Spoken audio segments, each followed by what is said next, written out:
I'm Dr. Orion Taraban, and this is PsycHacks, Better Living Through Psychology. And the topic of today's short talk is the way it all ends. So this is a long one, but it's an important one. It's also one for the ladies. So guys, forward this on to your sisters and daughters. They need to hear this. All right, let's start by taking a high-level look at the state of the sexual marketplace in the present day, shall we? Fewer people are getting married, entering into relationships, or even hooking up than ever before. All three of these things are at historically unprecedented lows, and there are many, many reasons for this. However, one of the primary drivers of this phenomenon, as discussed in the previous episode, is female hypergamy, coupled with the reality that in the West, young women are doing very well. Childless women under 30 are outperforming men in that demographic in almost every quantifiable metric, and most notably in education and earning. Yay, women. That said, if women retain their tendency to mate and date up, and if young men are underperforming relative to young women, then there will simply be a smaller and smaller pool from which most women would be willing to select a partner. And since women are the gatekeepers of sex and men are the gatekeepers of commitment, and since sex precedes commitment in the West, we see the trickle-down effect mentioned before. Less sex leads to fewer relationships, leads to fewer marriages. Now, this would actually be a much easier problem to solve were it not for one little thing. Namely, women, despite all their modern ideas about gender, sex, and power, are still waiting for the offer. As discussed previously, across all cultures and throughout history, the man has been expected to proposition the woman. This proposition can range from, you up, to, can I buy you a drink sometime, to, will you marry me? But it is always the man who makes the offer to the woman. And this is peculiar because there doesn't seem to be like a necessary reason for this. Like if we can collectively question the necessity of pretty much every other traditional gender role, I'm not sure why this one has survived to the present day. And just for the record, I would love to be taken out to dinner. Like if you want to make all the plans and pay for everything, or if you want to invite me over for a home-cooked meal, I would be thrilled to show up and look pretty. Provided, of course, you are sufficiently attractive, you meet all of my criteria, and you don't assume I'm just going to sleep with you, because that would be creepy and my eyes are up here. In any case, and for whatever reason, women don't seem interested in occupying this traditionally male role in the courtship process. At all ages and at all levels of commitment, they are still waiting for the offer.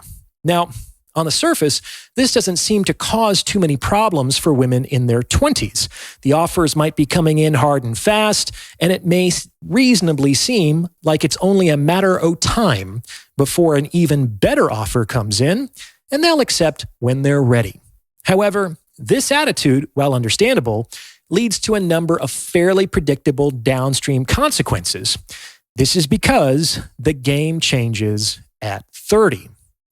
As previously discussed, 30 is the age at which the average male's sexual marketplace value exceeds the average woman's sexual marketplace value for the very first time.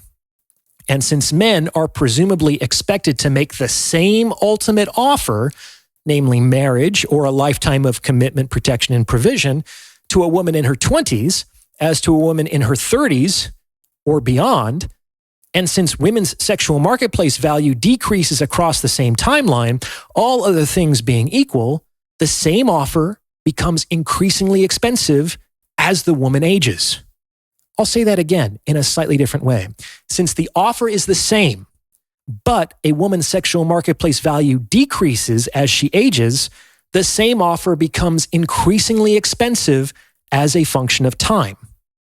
What this generally means is that if women don't adapt to changing conditions, they may find themselves priced out of the market, especially since they seem hell-bent against making the offer. This is why Mick Jagger crooned that time was on his side. Yes, it is. Now, before I go any further, if you're liking what you're hearing, please consider sending this episode to someone who might benefit from its message, because it's word of mouth referrals like this that really help to make the channel grow. You can also hit the super thanks button. It's the 3 little dots in the lower right-hand corner, and tip me in proportion to the value you feel you've derived from this message. All of this is made possible through your support, and I couldn't do this without you, so I'm really appreciative of what you can do. Thank you very much. All right, let's try to put this all together, shall we? Given all the factors that we've discussed thus far, female hypergamy, young women's success relative to young men, changing SMV as a function of time, and the fact that women aren't making offers to men, there are actually only a few different ways this can possibly turn out. In fact, if we play the chess out 20 moves, we see that there are only 5 possible endgames here for women. I can't give the exact odd ratios, but some are much more plausible than others. Let's briefly walk through all 5 scenarios. Remember, high-performing, attractive young women set an extremely high barrier to entry. Their success, coupled with their hypergamy, means that there are fewer potential mating and dating options for them. Their price tags, the value required to overcome their entry barriers to a sexual relationship, are very, very high. And since the majority of women are gunning for the same top 10% of men, the intrasexual competition is astounding. Now, on the other hand, while women are doing very well, the men to whom they are hypergamously attracted are, by definition, doing even better. These 10% of men have incredible optionality, and they may understandably be reticent to forego the buffet for the same meal for the rest of their lives. This creates the ironic paradox that the men who have what women want are the least likely to give it to them. Let me say that again. The men who have what women want are the least likely to give it to them. From their perspective, the women's demands are too expensive, and they only become more expensive as a function of time. And this phenomenon will intensify as the trends we've discussed continue. What this means is that given the assumptions I've already mentioned, there are only 5 endgames for women. As you'll see, they logically cover all possible outcomes. Here they are. A, women keep their price tags high, beat out the intrasexual competition, and secure the high-value man. B, women lower their price tags in order to beat out the intrasexual competition and secure the high-value man. C, women keep their price tags high, fail to beat out the intrasexual competition, and settle for a lower-value man. D, women lower their price tags, still fail to beat out the intrasexual competition, and settle for a low-value man. And E, women neither secure nor settle and end up unpartnered. There are literally no other ways for the game to end. So, which outcome is most likely? Feel free to pause the episode and take a guess. Now, since we're talking about behavioral economics and the exchange of value, the easiest way to approach an answer to this question is to consider what you, a woman, would do if you were shopping. To that end, would you ever buy the exact same product from one vendor if you could get it more cheaply and easily somewhere else? Of course not. And that's why, though this is going to be hard for some women to appreciate, the most unlikely outcome by far is scenario A.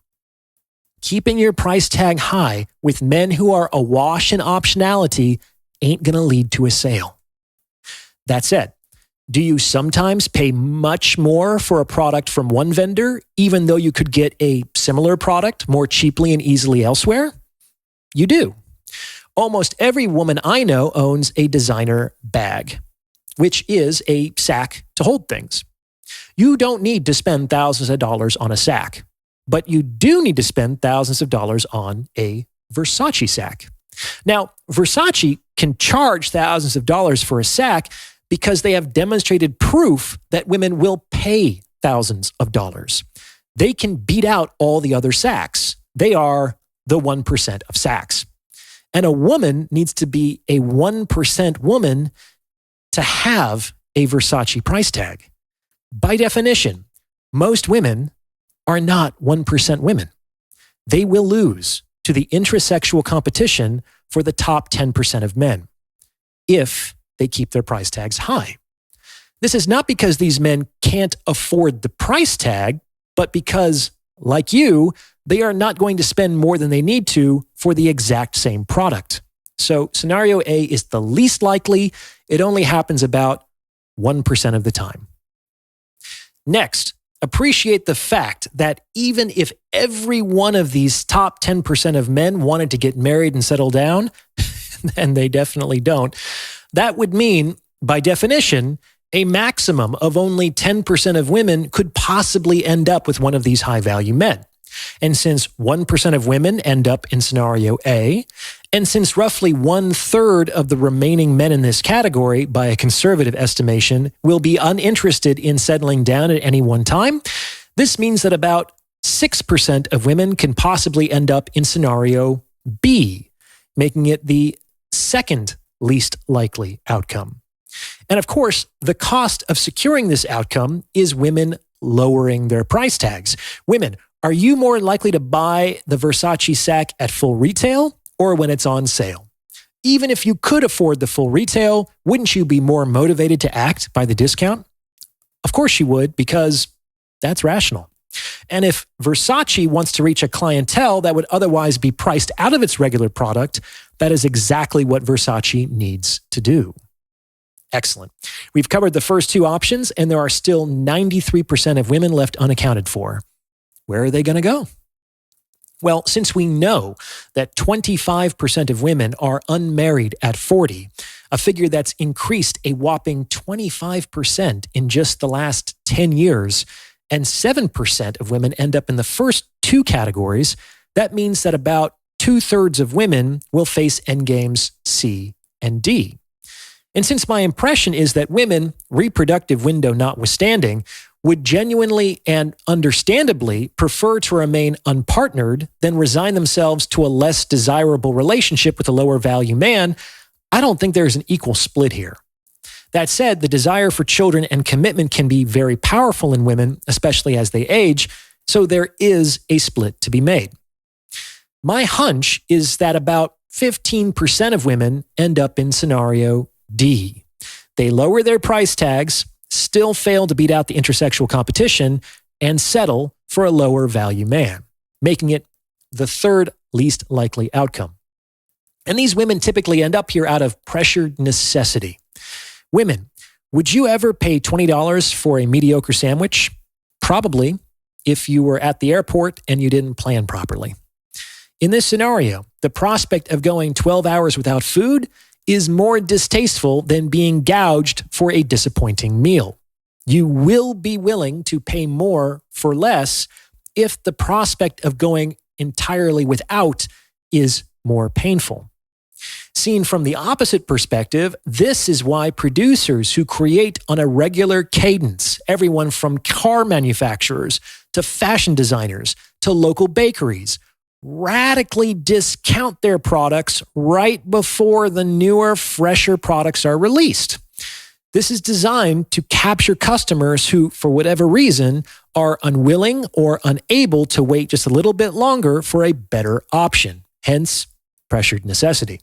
If you need the sale and your product is expiring, this is how you motivate action. Now, next up is scenario E. These are women who are unable to secure and unwilling to settle, and they constitute a rapidly growing proportion of the population. As of right now, about 1 in 4 women will face this endgame, and I think it will soon become 1 in 3, making it the second most likely outcome. It's too harsh to say that these women end up alone. After all, there are people everywhere with whom you can have satisfying relationships, but they end up unpartnered and childless. In 2020, nearly 60% of women under 30 in the US were childless. And frankly, this doesn't seem to bother most women in this demographic. Many of them are thriving, making good money, traveling the world, prioritizing their friends and their interests, and receiving lots of offers. However, as I can apparently never say enough, the game changes at 30. Just like a lot changes between the ages of 19 and 29, a lot changes between the ages of 29 and 39. Windows shorten, clocks wind down, and the fear of missing out rears its ugly head. Failing to plan is planning to fail. According to a 2010 meta-analysis, only 10% of ultimately childless women actively chose not to become mothers, and about 10% of the remaining women could not become mothers due to medical reasons. That means about 80% of women who never have children arrived at this outcome unintentionally. And this is not an even distribution across all women. The proportion of unintentionally childless women is significantly the highest among high-earning women with advanced degrees, namely with the women who were performing so well in their 20s. Men are typically not as interested in making offers to these women, not, as is commonly believed, because they are intimidated by successful women. That is a cope for the women in question, but because these successful women are older. It takes time to get an advanced degree and build a career. And as we've seen, all other things being equal, the same offer becomes more expensive as a function of time. These women are also the least likely to surrender their hypergamous tendencies. After all, they've worked very hard to get to where they are. So why would or should they settle? It's an excellent question.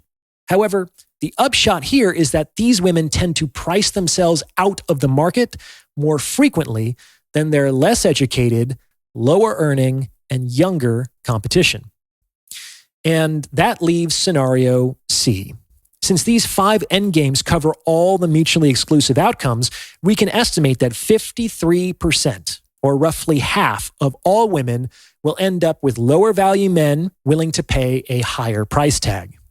While a high value man with lots of options may not be willing to offer, say, sexual exclusivity or a lifetime commitment, a lower value man who might not be able to access the same sexual opportunity otherwise might.